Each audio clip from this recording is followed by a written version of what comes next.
O, te. Sa'yo. 1, 2, 3, 4, 5,000. Ha? Thank you po, Daddy po. 1, 2, 3, 4, 5,000. Good morning mga kababayan, may nangihingi ng tulong umagang umaga. Papasukin natin, tapos tawagin natin si Daddy Frankino. Ay, ate, pasok po kayo. Hello po. Hello, good morning. Morning po po. Umagang umaga. Yan, Morning po. upo muna kayo, te. Tapos tawagin ko si Daddy Frankie. Thank you po, Boss Jun. Oo. Thank you po. Upo kayo. Tapos tawagin ko lang si Daddy Frankie. Opo. Sam, tawagin ko muna si Daddy Frankie, ha? KJ. Kuya!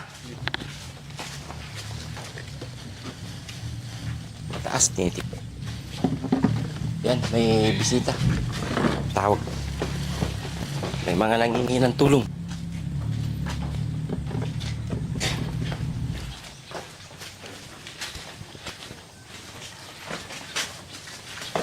Morning po. Ay, good morning. Daddy po, Daddy po. Oh, kumusta? Sa wakas po, nakita ko po kayo sa personal. Hmm. Daddy, may dala po akong suman po para. Ay, ba't nagdadala pa kayo niyan? Hindi, okay lang po yan. Malit na bagay po yan. Huwag na kayong maggastos-gastos. Ha? Ano to? Para sa inyo po yan, Ang dami naman. Daddy Frankie, para... Ang init pa. Kayo naggawa? Opo. O binili nyo? Hindi po. Gabi ko po yung gumawa po kaninang madaling araw po. Tapos ang aga nyo dumating. Opo. Po talaga po sinadya namin kayo Bakit? Bakit maaga kayo dumating? Para para maabutan po. Oo, kasi umaalis ako. nakikita ko po kasi yung sa live niyo po, maalis po kami. Taga saan po kayo? Ordaneta po. Ordaneta po. Ordaneta. O, ang init pa. Ang dami naman. Hindi, sa inyo po talaga yan, Daddy. Bigay po. Ay, naku. Ano to, kakanin? Opo, yung malagkit. Ay, malagkit. po. Opo. Salamat. Pero napakarami. Gastusan lang kayo. Ha? Basta kayo po, Daddy Frankie. Kaya nga po kami pumunta dito eh. Para po kung yung problema namin. Ano ba problema nyo? Daddy, ito yung anak ko sana po. Oh. Kayo po ka pumunta dito para po matulungan sana po yung anak ko na PWD po. Nasaan yung anak niyong PWD? Nandun po sa bahay na. Asawa mo? Nasaan? Nandun po sa bahay na. Ilan anak niyo po? 3 po. Ano pangalan mo? Prima po. Prima. Sa Ordanita kayo? Opo. Saan sa Ordanita? Sa Santo Domingo po ako. Palina po ako. Ha? Palina po, Daddy po. Tapos ikaw? Santo Domingo. Ano yun? Magkatabing barangay lang yon? Opo, opo. Magkapit-bahay lang po kami. Ah, magkapit-bahay kayo. Anong problema ng anak nyo? Daddy, hindi po kasi makalakad yung anak ko po. Gusto ko sana po na matirapi siya. Ganun po. Therapy. Ano bang trabaho mo? Wala po, Daddy, kasi po inaalaga ko po siya. Walang mababanda. Ilan ba anak mo? 3 po. 3. Yung asawa mo, anong trabaho? Extra lang po sa contraction po. Ilang taon ba yung asawa mo? 39 po. Oo. Bakit extra-extra lang ang hanapin nyo? Huwag tayong maghanap ng extra-extra. Dapat full-time. No? Lalaki nyo pa naman, oh. Oh? Talaga ganito. Hindi ko naramdaman ang paghihirap ninyo eh. Talaga ganito po yung katawan. Hindi, pag medyo mahirap ang buhay, sorry guys ha, sorry mga kababayan, medyo madadayit. Sabi nga po niyo. O di ba? Sabi nga nila sa akin, pag mataba ang asawa, ibig sabihin nasa mabuting kamay. At ang sagot ng mga asawang mataba, magaling mag-alaga asawa ko. Masarap pagkain. Kaya ako nataba. O, sa sistema, sitwasyon ninyo, hindi ko nakita yung hirap ng buhay eh. Sana nga po. Talaga. Ha? Sana nga po, hindi mahirap po na rin. Kaya yung asawa, sabihin mo, wag extra-extra. Full time. No? Opo, Daddy. So yun lang, problema mo. Yung pa-therapist ng anak.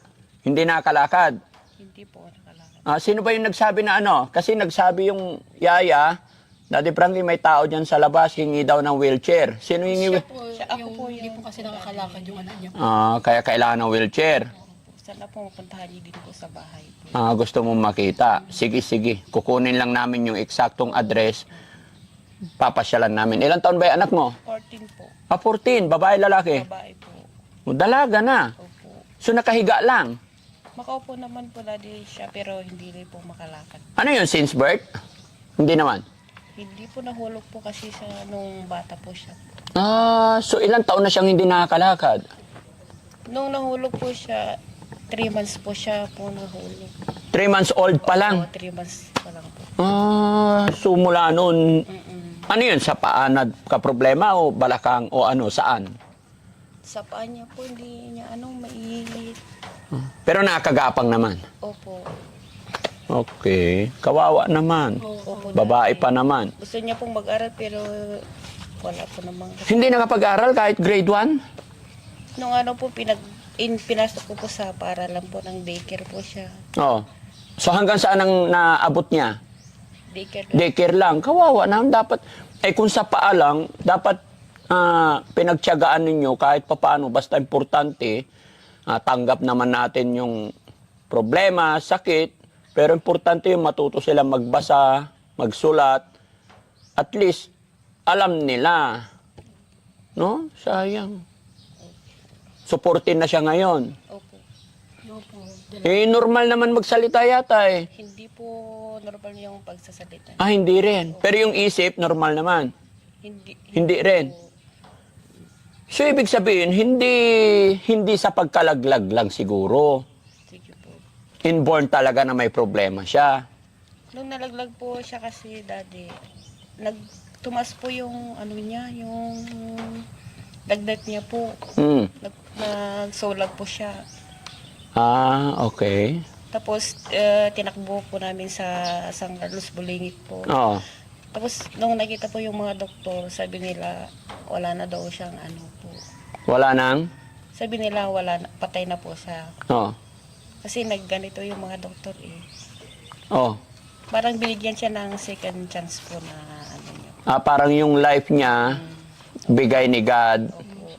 So, ibig sabihin, wala na sana yon. Opo. Pero anong nangyari? Nabuhay. Opo. Awa na. Pero bakit nalaglag kasi? Nung nung tinitimbang po siya ng DHWD. Oo. Kasi yung, ganito lang po kasi yung pagtimbangan niya, nakakawit lang po. Oo. Yan po, yun po. Doon siya tinimbang. Opo. Timbangan ng karne. Oo. Sa palengke. Yung nakasabit lang. Oo, ganun po kasi. Ay, doon siya nalaglag. Opo. Sinong may hawak nung time na yon? Hindi ko pa siya nahawakan, daddy. Tapos yung yung kasama ko po, sabi ko, ihilain niya yung doyan. Tapos hindi ko pahawak yung anak ko po. Nahulog na po. Saan nalaglag? Doon mismo sa timbangan, sa sinter, ganon? Sa bahay po. Sa bahay. Akala ko sa timbangan nalaglag. Pumunta po sila sa bahay, nagtimbang po sila sa bahay. Oo. Doon po siya nahulog sa bahay. Kasi po pumunta sila sa bahay. Yung Hindi pwede yung ganon. Delikado yon. Dapat maingat. Tsaka yan, baka pagsilang pa lang, baka may problema yung bata talaga. Kaya napaka-importante yung mga kababayan. Napaka-importante yung newborn screening, yung tinatawag. Tama ba ako? Paglabas ng bata, pinapa-newborn screening para maaagapan. Kung may kwan po siya, depression. Magagawan. Hindi nyo pa yon? Hindi pa po, daddy, kasi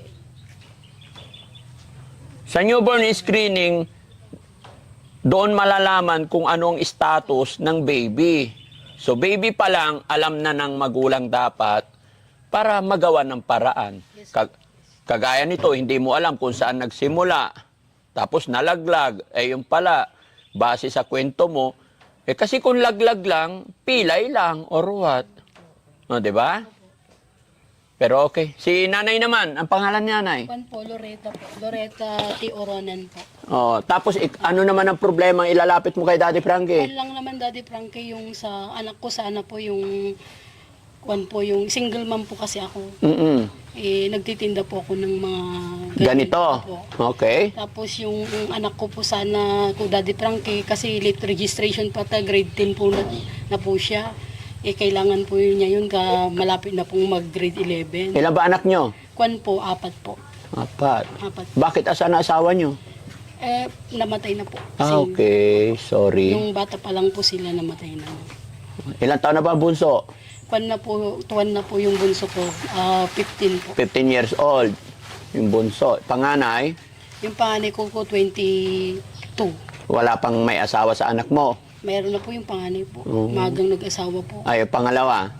Yung nag-aaral po. Yun Nag-aaral. po yung wala pong birth certificate po kasi Daddy Frankie, kailangan po niya yun. Palagi niya akong kinakwan na kailangan yung birth certificate sa school nila. Mm-mm.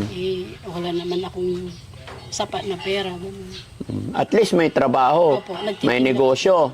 Kasi tama yan, kasi mga ganyan. Yung bilo-bilo pa po, ganun. Iba-iba po yung kinakwan ko po. Yung... So wag kang titigil, mangarap, wag titigil. Kasi kahit sa tingin ninyo maliit, pero Opo. yung araw-araw na may income ay napakalaking bagay yun. Opo, No? tama po yun. Kagaya nito, ang dami. Pag ibininta mo yan, mga magkano lahat yan? Wala po naman 1,000 po yan. Oo. Kasi sa isang balot po, 10 pieces po, 100 po. Oo, so sabihin na. At least, yun nga yung sinabi ko, hanggat gumagawa ka ng paraan na magkaroon ng pera, everyday meron talaga. Saka gusto ko rin po kayo makita ng personal daddy kasi matagal na po kitang idol na idol. Ay, salamat. Nung No? sila Ate Nancy, matagal. Opo. Mm. Kaya yun, kaya sabi ko, ito kasi, naawa kasi ako sa anak niya po talaga, daddy. Kaya sabi niya, gusto niyang puntahan niyo siya para makita niyo ng personal. Oo, sige, dadalawin namin doon. Oo. Anong service nyo papunta dito? Nagirap po lang po kami daddy ng motor po. May driver kayo? Hindi po, Sa ako atin na lang po. po. Ikaw nag-drive? Ano yung single o... Opo, yung single. Niram ko po sa bayaw ko po. Sabi ko, Eh ba paano po yung daddy, wheelchair? Makakaya nyo dalhin? Sa harapan po. Kaya? Opo, pwede po yun. Okay. Pakuha nga tayo sa wheelchair. May wheelchair ka na. Yung anak ko. Boss JB, pahingi isang wheelchair. Tingin ko Okay. Buksan nyo na. ito yung palaging nakalive sila. Yung napinapaliguan sila, Kuya Oliver. Nandiyan ka pala. Si Bus. Wala po si Kuya Rizky po. Nasa Maynila. Umalis kanina madaling araw.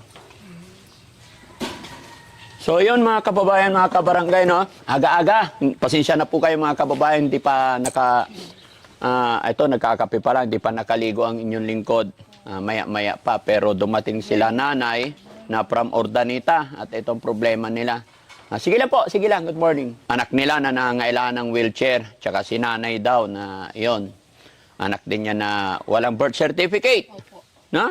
Bakit si Daddy Frankie napili nyo? Ang dami-dami naman dyan. Hindi po kasi kayo po talaga yung talagang tumutulong po sa mga po. Nakikita ko po. Nakikita po namin kasi yung Noon pa po. love you.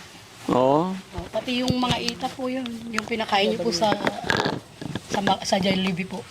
Ay, pinakain sa Jollibee, hindi ka nanonood. Ay, McDo. Oo, McDo. Opo ba? Oh, hinuhulaan mo Hindi eh. po, McDo po. Ha? Pila-pila po silang pumasok po. Pila-pila pumasok. Opo. Oh, nanood ka na. Oo. Nahulaan mo na. Ayan. Oh, dito nga. Parang Oh, kayo maghilahan. mayroong kang wheelchair. Yung Ayan, so kaya nyo dalhin niya. Parang hindi kasya sa harapan ko. Ha? Hindi po kasi daddy. Oh, yan. Kasi, brand nyo yan. Oo. Sa tagal na kasi dyan, kaya nasisira yung ano, Oh, di ba sira na yung kung ng anak mo na nasisira yung karton. Pero wala pang gumagamit yan, no? Oh, Sana makatulong sa anak mo at kukunin namin yung address para mapasyalan yung yung address para mapasyal. yung anak nyo para makita, no? Ito daddy. Sige, Para at saka, makapunta sige, po si Daddy Frankie sa Ordaneta po. Hindi oh, po kayo papasyal kami doon. Opo, eh. Nalaglag. Hindi pa kayo pumupunta dun.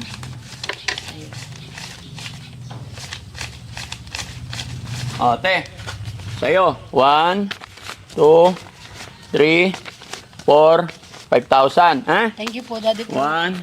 1, 2, 3, 4, 5,000. Thank you po, Daddy Frankie po. Salamat po. Salamat po. Maraming salamat po.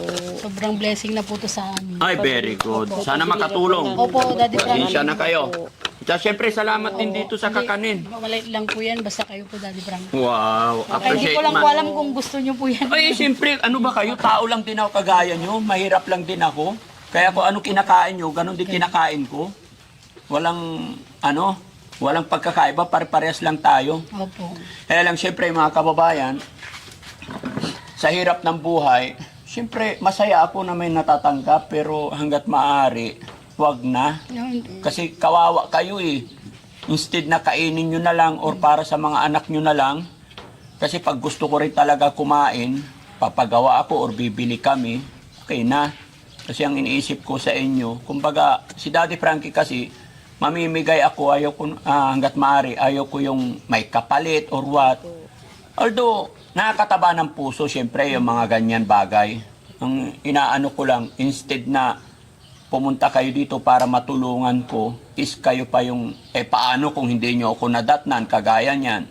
Di, hirap, di ba? Opo. Pero kwan lang po yan, para sa akin po yung kwan na po yan, konting kwan lang po. Basta importante, mabigyan namin kayo ng kahit Salamat. konting kwan. Appreciate much, Opo. no? Thank you so much. So ate, anong masasabi mo na nakarating ka kay Daddy Frankie? Masaya po ako kasi po may pambili na akong gamot.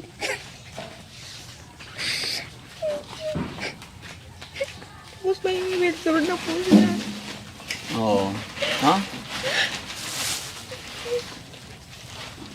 Salamat sa pagpunta ninyo. Salamat. Laban lang. Opo. Patabain nyo pa lalo. Yung katawan natin. No? Joke lang. Mapupunta na yung anak mo. Mapupunta na nila. Tapos mapupunta naman na po yung anak ko dito. Opo, oo. Loobin ng Panginoon, hindi lang makapangako kasi Opo. mula ngayon hanggang December talagang puno na Puno schedule na po. namin. Siyempre, alam nyo na, pag magpapasko, maraming Opo. schedule talaga. Maraming salamat. Kasi Sadyang napakahirap kasi mga kababayan. Napakahirap ng buhay. Napakahirap maghanap ng pera. Lalo na sa kagaya nila. Ayun. Under minimum. Alam nyo naman, dito sa probinsya. Talagang yung kikitain mo minsan. Hindi naman lahat. Pero usually talaga sa mga kababayan natin mahirap ang buhay. Yung kinikita nila everyday, yung sweldo nila everyday, sakto lang po sa pagkain araw-araw. Kaya ramdam mo yung hirap ng ating mga kababayan. Kaya talagang sa halagang 5,000 mapapansin, mararamdaman nyo yung saya. No? Kasi napakahirap talaga kumita ng pera sa totoo lang mga kababayan. Kaya salamat po sa lahat ng mga kababayan natin na sumusuporta kay Daddy Frankie. Dahil po sa inyo ay tuloy-tuloy din tayo nakapag-abot ng tulong. No? Si ate naman, ano masasabi ni ate? Marami pong salamat sa binigay niyong tulong, Daddy Frankie. Mapapakon ko na po yung anak ko ng birth certificate po. Sobrang blessing na po to, malaking blessing na po sa amin po. Marami pong salamat po. Sige, ingat kayo para ano, kasi may pupuntahan pa kami, ano? Maliligo pa ako. Guys, i-assist nyo sila nanay. Doon sa motor, isakay nila, tignan nyo, ah. O, pasensya na kayo. Na, okay na? Thank you po, Daddy. Okay, sige, salamat. Ha? Okay, buhatin nyo tong ano, doon. Daddy, pwede pong mag-picture tayo. Lagay ko po sa bahay namin. Daddy Frankie, ito na yung picture. Magkaibigan talaga kayo. O kapitbahay. Bye po. Very good. Dali na namin ito sa motor. Oo. Wait lang, sabay na sila. Picture lang. Oh. Kunin mo yung cellphone nila. Akin na. Oh, dito ka din. Yung isa, sa gitna ako. Ay, lumiit ako. 1, 2, 3. 1, 2, 3. Oh, thank you. Ingat kayo, ha? Salamat, salamat. Sige po. Ayan. Thank you po, kuya. Oh, ingat kayo. Opo. Attend nyo sila doon. Sige po, Daddy. Sige po, ingat kayo.